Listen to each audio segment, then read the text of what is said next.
So we need to talk about the physical properties of water. And we talked a little bit about this when we were talking about the hydrological cycle and water. And the interesting thing about water, remember, is that the molecules are polar. H2O molecules are polar. And so they form these hydrogen bonds between the water molecules, which make them adhesive, they adhere to surfaces, and they're also cohesive. They tend to adhere to each other. But in terms of global and ocean circulation, for example, we need to talk about how water has a high specific heat. So this high specific heat means that it takes a lot of energy to heat it up. So the specific heat of water is by definition 1.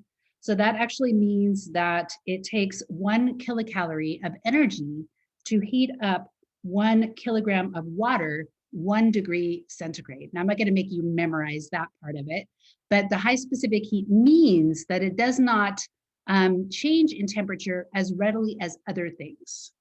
So does not change in temperature as readily as, for example, land, like rock, right? So this means that when you go to the ocean during the summer, it stays cooler there than it does if you're on inland. This also means that you can go to the ocean during the winter and it's not as cold, right? So when you're near the ocean, the temperature fluctuation tends to be much less than, say, for example, if you're inland in the rocks. So the rock takes a lot less energy to heat up, and then it cools down very rapidly. So if you think about being in the desert and think about how hot it can get during the day, and then if there's no cloud cover, it can get very cold at night. And so that is an important aspect of the water. The other thing is that's really interesting is that it,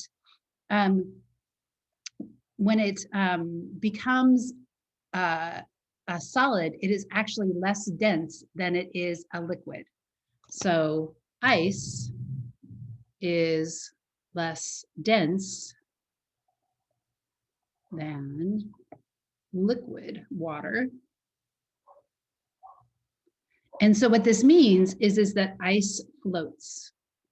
So when water freezes, it expands. And you probably experience this by leaving something in the freezer, like a soda pop can that you shouldn't have, and it explodes, right? Or maybe even glass might break. So as water freezes, it expands. That is actually a really important property of erosion. So as the water freezes in the rock cracks, it actually expands and causes rocks to fall apart. So that's another example. But in this example, when we're talking about bodies of water, this means that ice will float to the surface and it actually insulates the water underneath.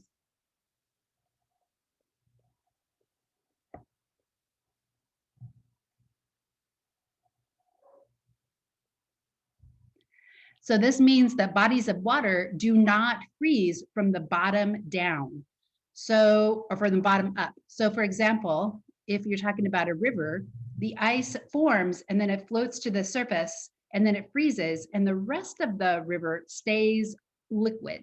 So there's water running underneath the ice, or a pond that freezes, maybe very thick ice, right?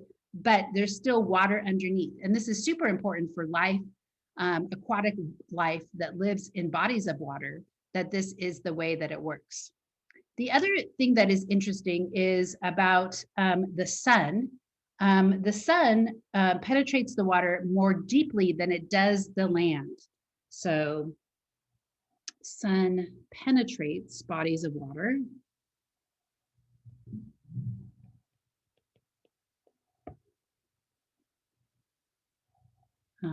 deeper than it does land.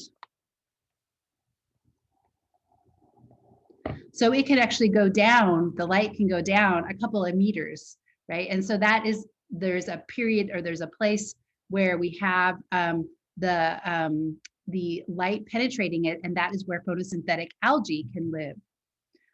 The other thing is that when we look at water, it tends to change temperature rapidly in a given small range of temperature. And this is what is referred to as a thermocline. So the thermocline is that part of the body of water, the portion of water where temperature changes very rapidly.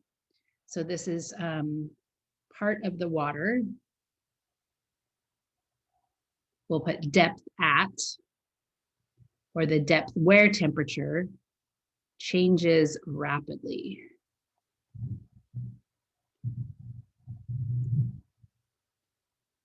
Okay, so let's look at an image of that.